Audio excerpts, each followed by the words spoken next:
Happy Wednesday. I'm Katie McManus, business strategist and money mindset coach. And I'm here today with David Fryman, who is a fabulous, brilliant attorney out of New York and one of my business partners now. And I'm super excited we're working together. I am also super excited. Hi, everyone. And just a little housekeeping. We are going live on the Facebooks, on LinkedIn, YouTube, and on Instagram because it's now possible to do that as well. Is it really Instagram integrated? It is. You don't need It is. the But weird thing with your camera on the side. I know. Now I can just do that with TikTok. But I'm not doing that right now. It's kind of hard with a guest because you have to figure out what's muted and what's not and all the things. No, it's also I'm not cool enough to go on TikTok live yet. I mean, well, you need 1,000 followers, so I don't think you have that. No offense. I think I have 14. So we're Yeah. You're just 986 away. I love that. That's an example of a positive business mindset. Yeah. Mindset. Well, I'm really excited for our topic today because I know we talk about this a lot. There's the mindset queens over on Instagram who are super expensive business coaches, and they seem to bang on about how mindset is the key, and it's kind of a gaslighty way to get people to spend money on your thing.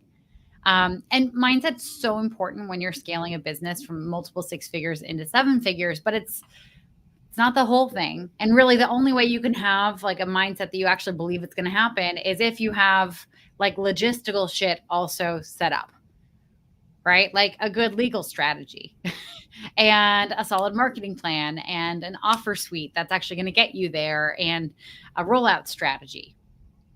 Yeah. And it's, yeah, I mean, I'm super excited for what we'll be announcing in the coming weeks in this space. But B, I think there's this point where a lot of business owners hit that level in their business. They start plateauing and they assume that there's something wrong with them, that they just can't grow further. And maybe they've made some mistakes in the past, and maybe this is the most that they can do with the tools that they have. And I'm curious, when you see someone in that space, what are the top 3 things that they're struggling with?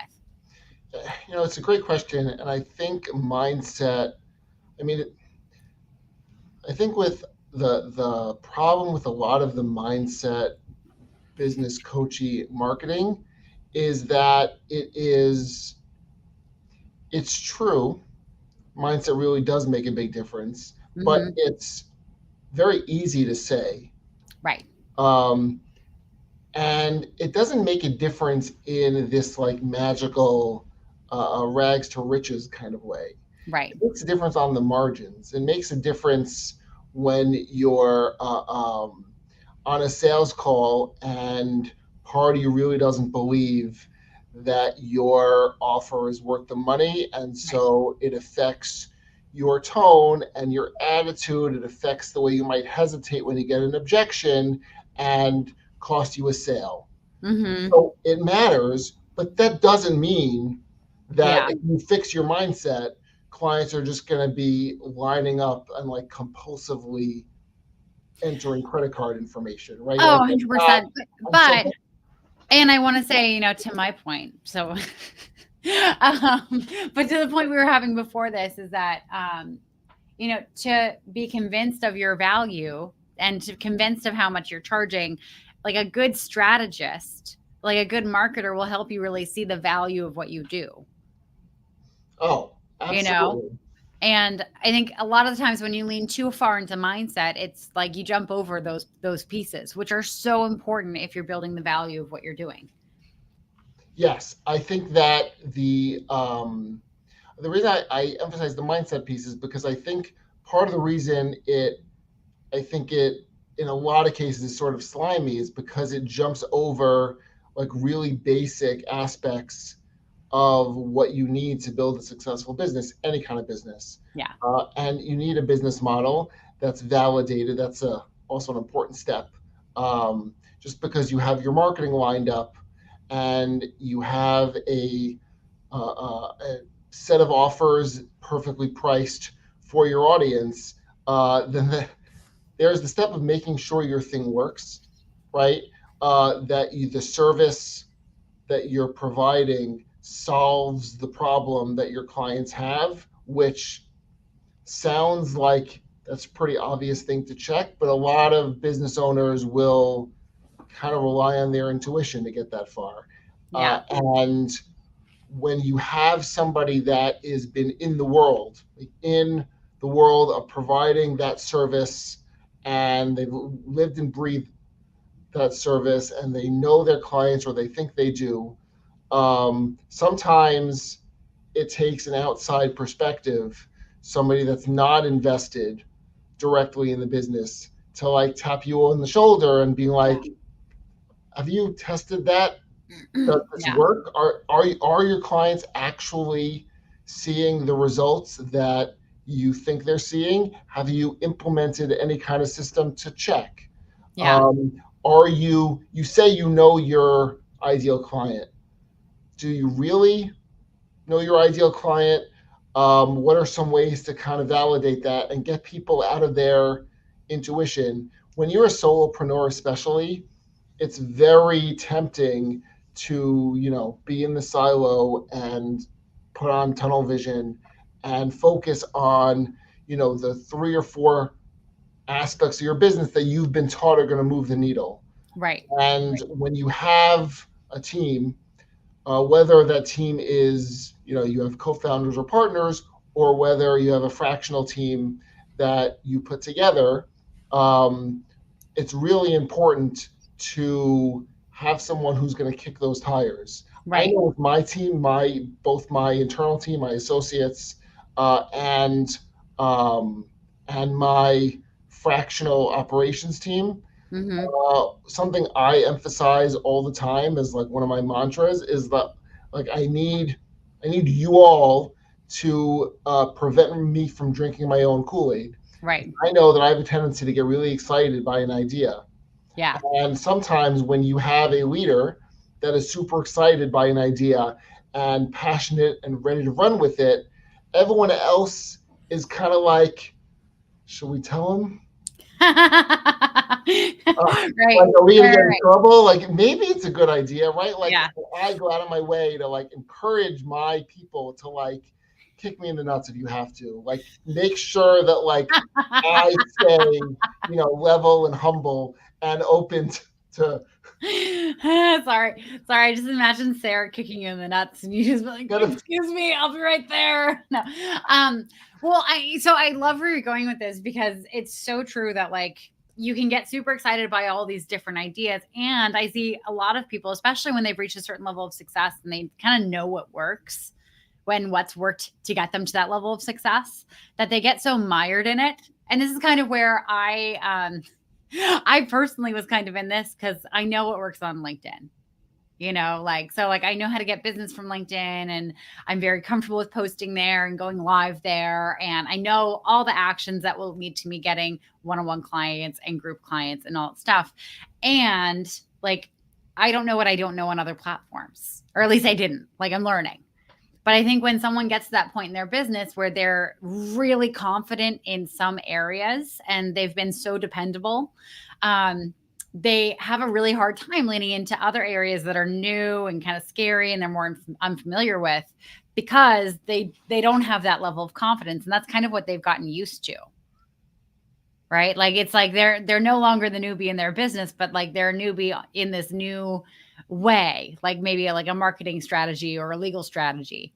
And it's just like it's outside their zone of genius, and it makes them really unsure, and they get into fight or flight sometimes, and they make bad decisions, and then they think, oh well, fuck it all. It's like it's no good. I just have to like burn it down and back up. Yeah, I think that the number one, if I had to now, this is going to be, I want to be careful how I say this, but if I was forced to narrow down the skills that you need to be successful in business into like one most important ability, um, I would say it's the ability to identify as quickly as possible what you don't know and how to know it, how to get to Right. the place where you know it, either by hiring or reading, and to speed up that process. Because if you Right. can do that well, you can accomplish most things, because even what you don't know, you'll figure out either how to learn or identify it's not realistic for me to learn this. I have to outsource or some Yeah. combination. And that to me, if you don't have that skill, you could be super talented at marketing. You could have a great product. You could have a lot of money. But at the end of the day, there's going to be some gap there, and you're going to have to fill it in Yeah. and grow into it as an entrepreneur. And Right. having a team around you, a team of advisors who can do some of that for you, it's like it's a game changer. It's a game Yeah. changer because you have somebody who's going to tap you on the shoulder and say, "You sure about this? Have you really thought this through? What about this Yeah. other new thing that you didn't think about, but you're about to walk into?" Yeah. Um, you can't possibly do that on your own. It doesn't matter how much experience you have. It doesn't matter how smart you are, how resourceful you are. You can't compete with like multiple brains. Right. Like, you know what I Right. mean? You Yeah. have the addition of um, people who care about your business, who know your business, who have related but different expertise. You're gonna be in a position um, to grow faster, or if you're gonna fail, fail faster and Yeah. rebuild and Yeah. fail and rebuild Yeah. and go through that iterative process. Well, question, like when you're kind of, becoming an adult, did you have a group of friends that did like a supper club? A separate club? No, a supper club. A supper club? No. To So say like more. every month, one person hosts a dinner and you kind of switch around to different people's houses. And like the point is to meet new people. So like everyone is expected to bring a guest to like introduce them into the group.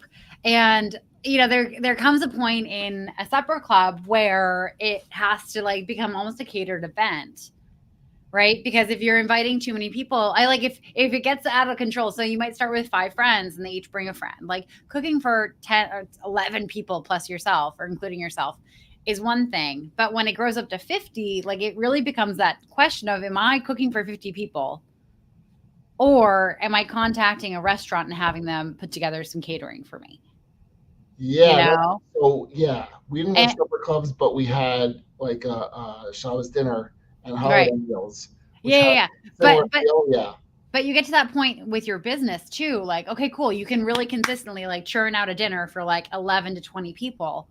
But when you want to upgrade it to like 50 people, like there's so much more involved at that point, Yeah. and you almost have to also reconfigure like what is the purpose of the dinner. There needs to be more structure because it's not like everyone is going to naturally like find their groove within the group because that's a lot of people. Right. But you might have some introverts. We're like, oh God, a lot of strangers. What the fuck is going on? Yeah. Uh, Walk in the door, see 50 people sitting there and being Mm, like, my stomach's bothering me. I'm just a little tired. yeah. See everyone. I just want to stop by. Yeah, yeah, yeah, And yeah. then, Have a good one. I dropped off some cheese. yeah. But it's the same thing when you're to your point, like it's the same thing when you're running a business. It's like you can get up to a certain point, but then you have to start figuring out like what are the other brains that I need to bring in? Yeah.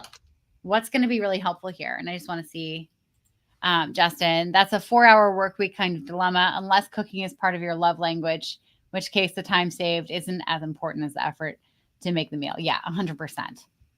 Yeah. Um, yeah, but like to the point, like if you're wanting to scale your business, if you've gotten up to say $500,000 a year and you're working a good solid 40 hours a week, the choice is really, do you want to work harder or do you want to work smarter? Yeah. Yeah. You can't work harder. Meaning, No. if hard work is your measure, you're going to max out Right. pretty quickly. I'm Hmm. all for hard work. I work hard. I believe in hard work. I don't think there is anyway around hard work. Anyone that's pitching you some sort of success by claiming you're not going to have to work hard, I think Yeah. you should run in the other direction. But hard work is uh, only going to reinforce what you already know, because you Right. can only work hard at what you know how to do. So Right. if your, let's say your marketing strategy depends on cold calling or cold DMing people you just met on social media, um, I hope not. please don't. Oh, And don't connect with me if that's going to be your strategy.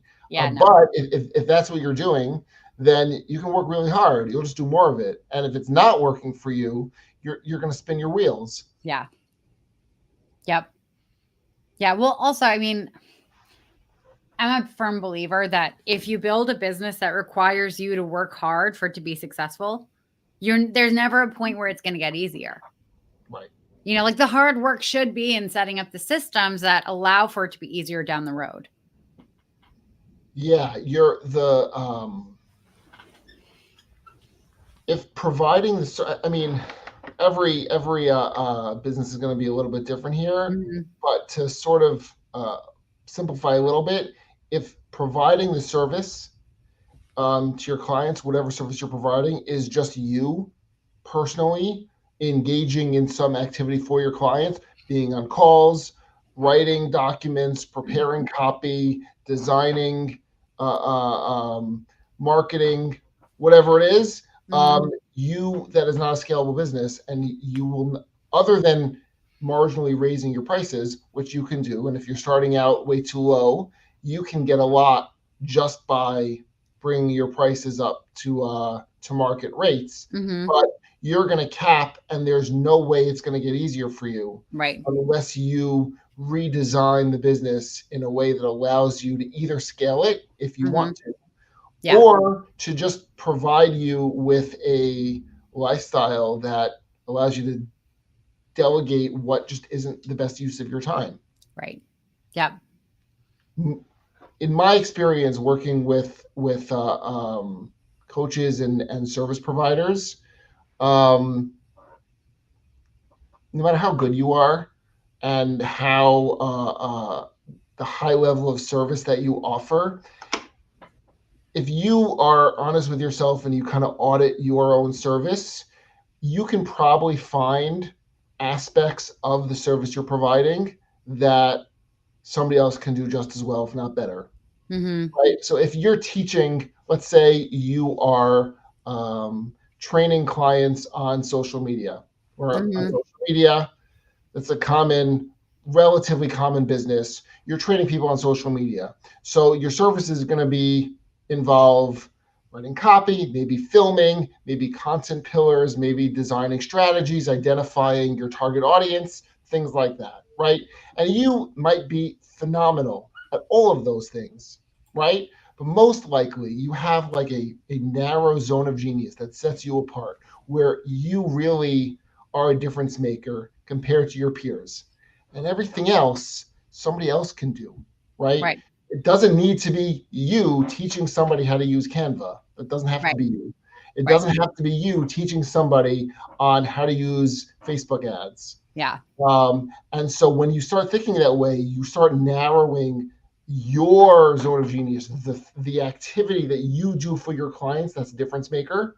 And Mhm. then for other things, um, either outsource or hire employees that can do for you, Yeah. however you do it, and come up with a business model that allows you to niche down even further while also expanding the service you provide Right. for clients. And Yeah. that, when you start thinking that way, I mean, it opens up whole new areas of growth.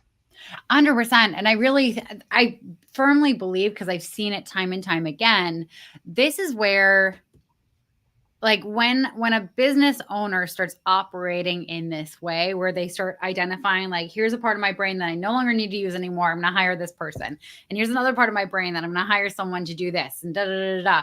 That's when they stop being a business owner, and that's when they start moving into CEO territory, because they're thinking strategically for the whole business Right. and for the greater impact they're going to have with their clients. Right.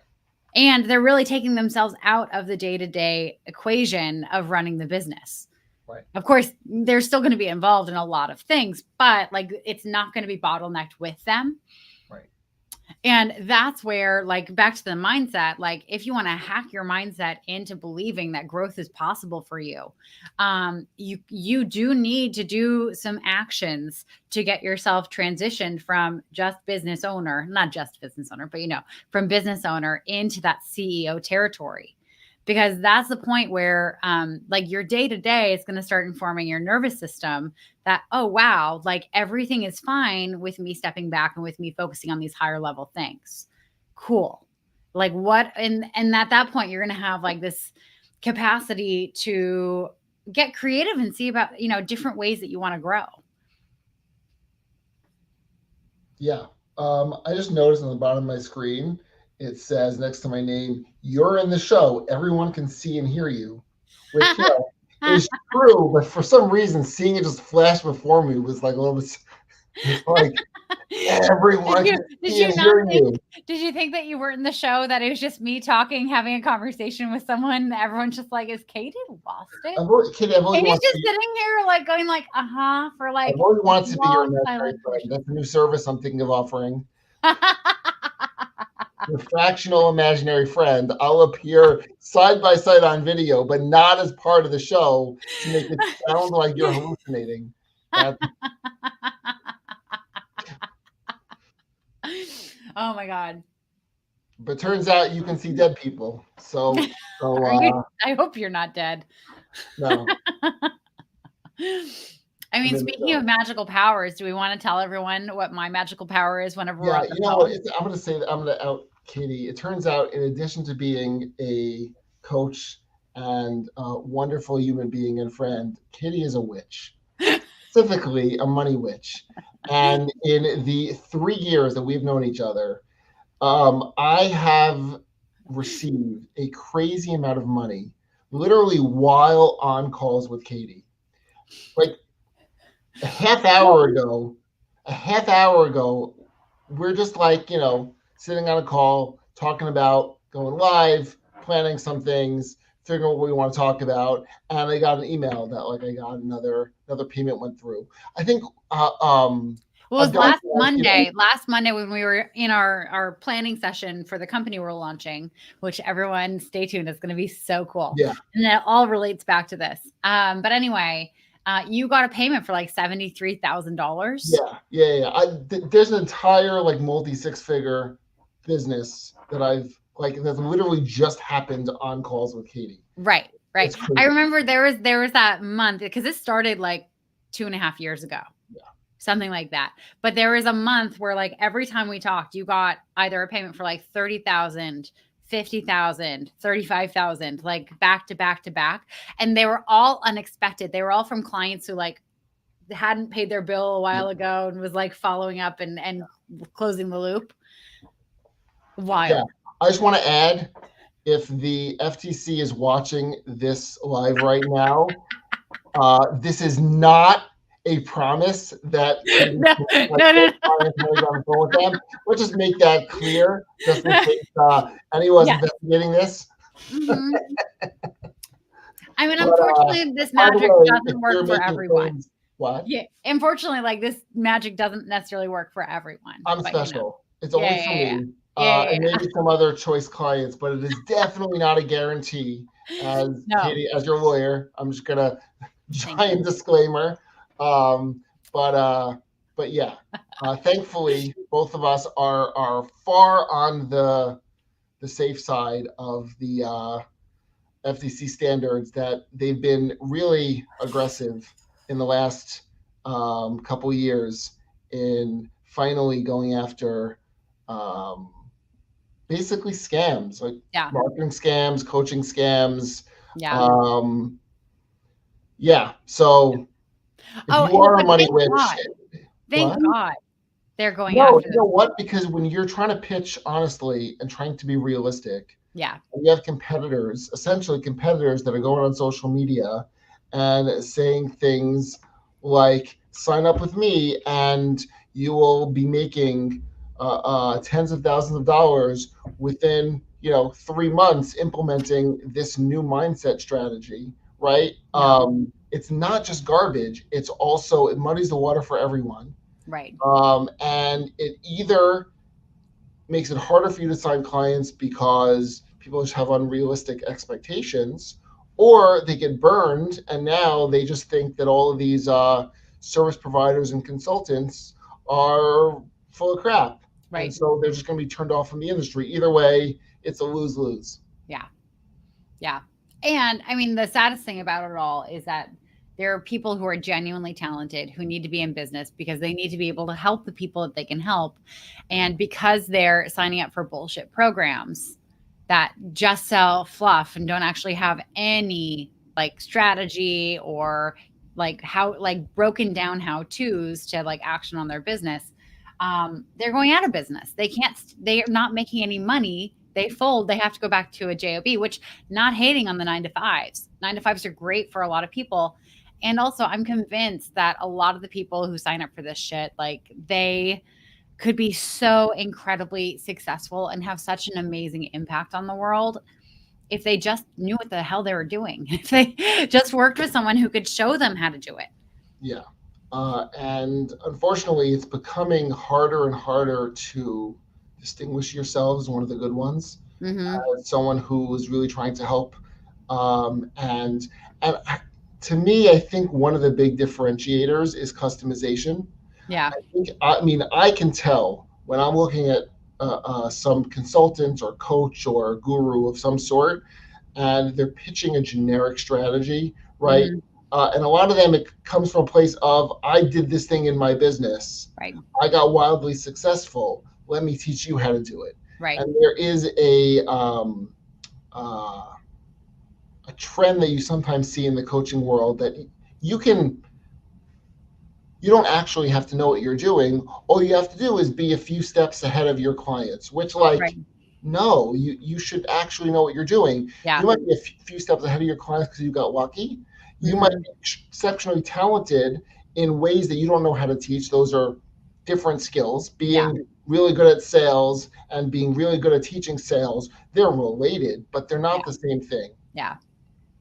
Yeah. No, 100%. And it's, I think a lot of like the good advice that happens in the business building world comes from like a good place. Like, it's like that you just have to be a few steps ahead of your clients, comes from a place of like people having imposter syndrome of like, I don't know enough, I'm not qualified enough, and all this stuff. Yeah, And they're actually like extremely qualified, yeah. The you problem know? But wrong. then it gets turned into like, oh no, like, pay me your tens of thousands of dollars for my program. And let me tell you, you just have to be a couple steps ahead of your clients, even though you have no training, you have no background, you have no idea what the hell you're doing. But the fact that you've just signed up for this thing, like, that's the couple steps that you need. No. Mm-mm. It's always the wrong people that have imposter syndrome. I know. It's always it's always the wrong. It's al- it always I, the people that are like actually talented. Um, but I mean, like, there are some industries when being just a few steps ahead of your clients is obviously ridiculous. For yeah. example, if you're new to the gym, you've never worked out before, and you want to Hmm. work out, when you go to the guy who 6 months ago was new to the gym and he just like looks like he's in like slightly better shape than you, he must know what he's doing. Why don't I hire him to train me? Don't do Right. that. That's No. no. Hire someone who like knows how to train you. Right. Whether they've been in the gym for 5 years or 20 years or 6 months, but they know what they're doing, Right. right? Like, it's a skill, right? Knowing how to Hmm. train someone to get them into shape is not the same thing as just being in shape. Right. Maybe they have a Right. terrible workout strategy. They're just like, they've been gifted the genes to like just get into shape quickly. Yeah. So I you're gonna mean, go follow that. Yeah, it would kind of be like saying, "Hey, Katie, can you be my lawyer? Because I know you were in mock trial in high school and you killed it. You were so good at your closing arguments because I know you're channeling the guy from Law and Order. I'm forgetting his name. What's the oh, character's name? Jack yeah, McCoy. Thank you. Yeah, yeah. I was like obsessed with him. I wanted yeah, to be same. him. We I all had were. like really like funny idols when I was a kid. Anyway, it would be like me like hiring me to be your lawyer. You don't want me as your lawyer, Yeah. even though I do deliver like a really good closing argument. I mean, public Yeah. speaking, right? That aspect of lawyering is, yeah, Hmm. Well, this was back when I was terrified of public speaking too. You know, you've said that before. I find it extremely hard to believe. I mean, I believe you, but Yeah. you don't seem like somebody who's uncomfortable. Well, I'm not now. Yeah, no, I know. I did a lot of work. There was one talk I gave. I got voluntold by a professor at my university to be at this literary luncheon. Like he just told me I was going to be reading a letter, and I was like, no. And he blew past that and was like, no, no, no, you have to. And I was like, okay. And I wasn't even in his class. I think he'd retired at that point, but like he just like was very bossy. And so I showed up and I had the letter and I practiced and I retyped it up so it'd be bigger font and all the stuff. And I stuttered and stammered and sweated through this reading of this letter to 300 authors, English professors, like I think book agents. Like it was a really serious literary event. Every time you tell the story, I get like Yeah. I anxiety. was so bad, David. I was so bad that people came up to me afterwards to apologize to me for how bad I was. That's how bad.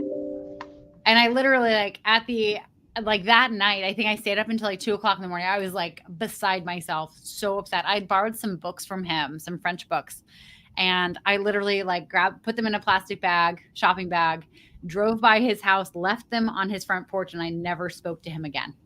Professor Yokin. Oof. Yeah. Yep.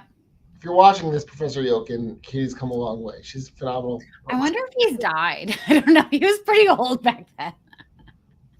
But anyway, Hopefully not from the pain of watching you speak in public. Professor Yokin, are you alive? Anyway, but I don't need to look that up right now. Anyway. But Two yeah, I people mean with it, ADHD go live. Anything can happen. I know, right? Yeah. Um but yeah, I mean to the point like I used to be extremely uncomfortable public speaking. I was bad at it. I was so nervous. I would stutter and stammer and sweat and like just completely melt down and lose my shit. And but I worked on it and I worked on a few different things. I worked on like the tactics of it. So like I took trainings through Toastmasters and Own the Room.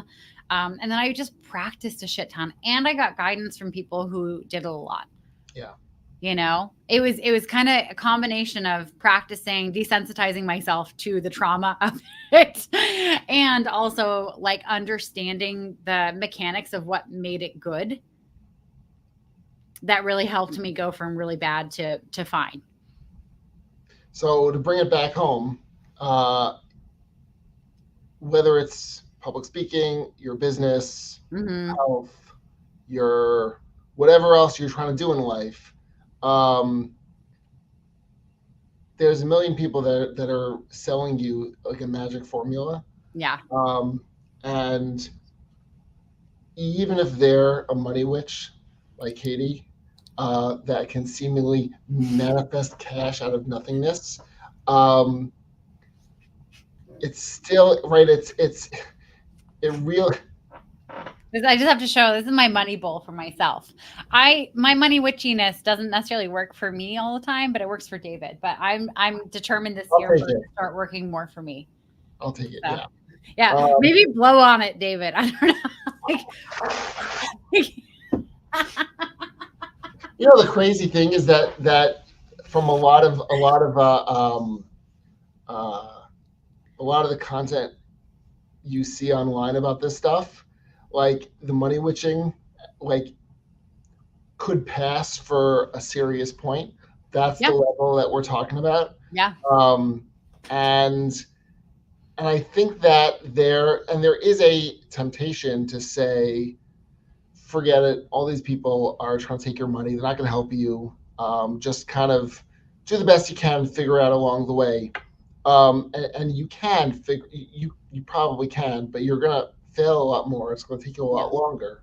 yeah, And there are really good advisors and business people who can teach you and guide you and kick the tires on your business, challenge you in ways you're not going to think of because you can't. This is your baby. Like yeah, this is your idea. This is something that you came up with, and all of the business training in the world is not going to give you the ability to like take a step back and see it from a different place because that's not you. But Yeah. somebody else that's not invested, that didn't build this thing, is going to have all sorts of insights about your business Yeah. that can really help you completely transform your business. Yeah. And very possible the answer to the thing that gets you unstuck to the next level of the plateau um, is right in front of your face. Yeah. But you can't see it because you're one, it's yours, it's your baby. Two, you're busy. You have a full time job running the thing, and you just might not have the background and the skill set, which Yeah. is perfectly Well, fine because you can learn it. and I mean, to the point, like, even if you do have the background and the skill set, like, I can't do business strategy for myself. Yeah, it's And I wholly. know you can't do Yeah, business like lawyering for yourself for your own I business, know. You you know, know? yeah, Like content creators, like content managers, social media managers, they have a very hard time doing social media marketing for themselves often, even if they're brilliant for their clients. So even if you do know what you're doing, you probably need an outside voice or an outside opinion to like come in and help you kind of see like what the path forward is going to be and yeah. how you need to augment things. David, I know you have a call in like 5 minutes, so I want to be really respectful of that. So, any final words of wisdom? Final words of wisdom. Um, if you're on a call with Katie, just keep an eye on your bank account. Very Not important. like in a bad way, David. That sounds terrible. Oh Keep wow, an that eye on your sounds. bank account 'cause she's gonna drain. No, be All right, like again, if the FBI or the FTC or the CIA isn't watching this video, Katie is a lovely, that perfectly sounded, above board. that I'm sounded so definitely not a foreboding. criminal mastermind. What? I said that sounded so foreboding.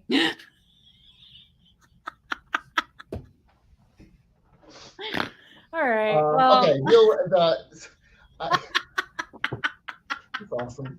Um, uh, I forgot where you were going with that, but yeah, anyway. me too. Final words of wisdom. I think that there are really good um, high quality business advisors out there on the fractional level as potential co-founders or partners or employees. Mm, Um, Katie and I are going to be launching or announcing our launch in a yeah. little bit, but um, don't be discouraged by the garbage you see online. Instead, just you know, send memes to your friends making fun of it. That's how I cope. Yeah. Same. Same. Yeah. And I would add here that like you can be so good at so many things and also like don't expect yourself to be good at everything. That's never going to happen. Yeah, And like it doesn't make you dumb because you're not good at everything. I think that's one of the things that you and I we attract clients who are so used to being good at most of the things that they try that when they hit something that they're not very good at, they like immediately back away from it. yeah.